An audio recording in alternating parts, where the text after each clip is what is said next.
Allez, on continue avec la triade. Allez.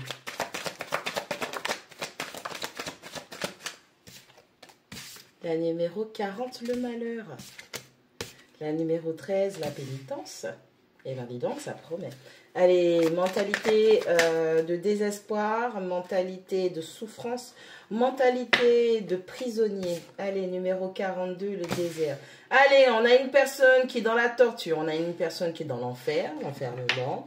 On a une personne qui n'arrête pas de se flageller.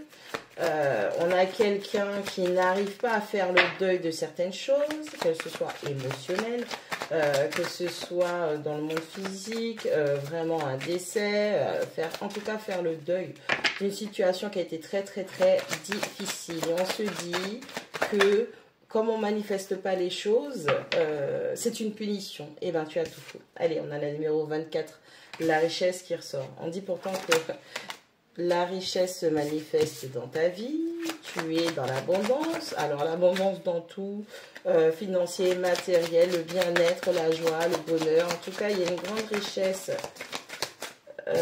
dans ta vie présente. Bon, allez, la numéro 45, le temps. Ça a pris du temps à se concrétiser.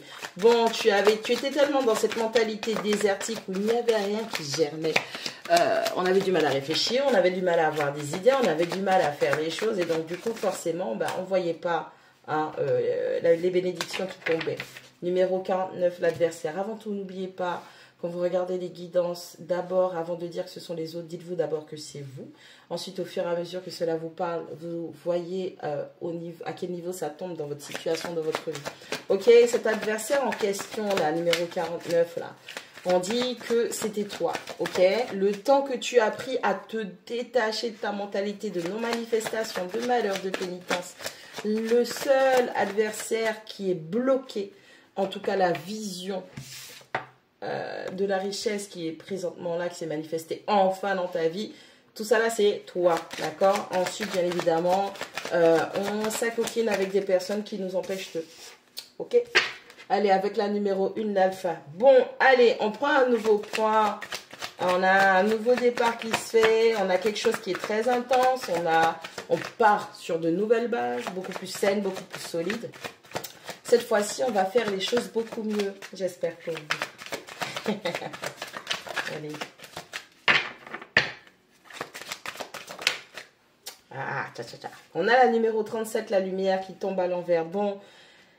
Après, c'est pas si mal que ça. Des fois, même si tu es dans cette phase, dans cette saison de pénitence et de malheur, il vaut mieux ne pas chercher à savoir pourquoi. Mettre la lumière sur quoi? Sur une période de malheur pour que tu puisses t'enfoncer plus? Non. Tout ce qui est important, c'est que tu comprennes la leçon, l'étape dans laquelle que tu es sorti. C'est-à-dire, il s'est passé des choses dans ta vie où tu n'as pas su gérer, digérer ça. Malheureusement, tu as prolongé cet état, cette situation grâce ou à cause de la force de ton mental à te plonger dans tout ce qui était négatif dans ta vie. On a la numéro 14, l'homme, et qui stipule simplement que ton état émotionnel va manifester des situations concrètement, donc yin et yang, ok? Ton état émotionnel va manifester concrètement des situations où, justement, tu vas devoir trouver, comme je disais tout à l'heure, un équilibre, stabiliser tout ça, d'accord? Il va falloir que tu sortes de cette mentalité et cet état émotionnel de malheur, de pénitence et de non-manifestation, parce que c'est ça qui va totalement dessiner ton futur. Tant que tu seras dans cet état d'être et cet état d'esprit, de vibrer vraiment le malheur, la pénitence, les choses qui ne sont pas bonnes, et c'est vraiment ce qui va déterminer la suite du programme. On a la numéro 15, l'amour. Alors, on a de l'amour qui arrive, mais c'est aussi ton état sentimental ou ta situation sentimentale qui t'a grandement affecté, qui a grandement affecté le fait que tu n'aies pas pu récolter avant ces bénédictions, d'accord? Tu as beaucoup de choses qui sont là, qui sont en train de se manifester, mais malheureusement, tu dois apprendre à gérer ton mental parce que c'est lui qui va déterminer la suite des événements. C'est de là que tout vient, d'accord? Tu peux pas d'abord passer, tu peux pas, comment dire, tu peux pas manifester quelque chose que tu n'as pas pensé, que tu n'as pas réfléchi. Ouais, même quand c'est des choses qui sont négatives ou négatifs, négatives, pardon, ce sont des choses négatives, tu les as quand même manifestées parce que soit c'est un apprentissage, soit c'est une guérison, soit c'est une découverte, soit c'est passé, en tout cas c'est toujours quelque chose qui est lié, d'accord, à ton état vibratoire, ok?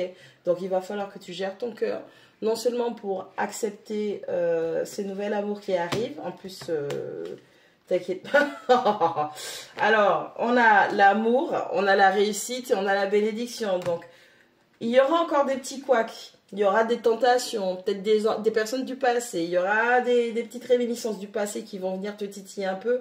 Mais si tu arrives à te stabiliser, à calibrer ton état mental, tu verras que non seulement tu vas rentrer dans l'amour, une nouvelle phase de ta vie sentimentale qui sera beaucoup plus prospère, beaucoup plus saine, beaucoup plus aimante, attentionnée, affectueuse, d'accord, enfin, ok.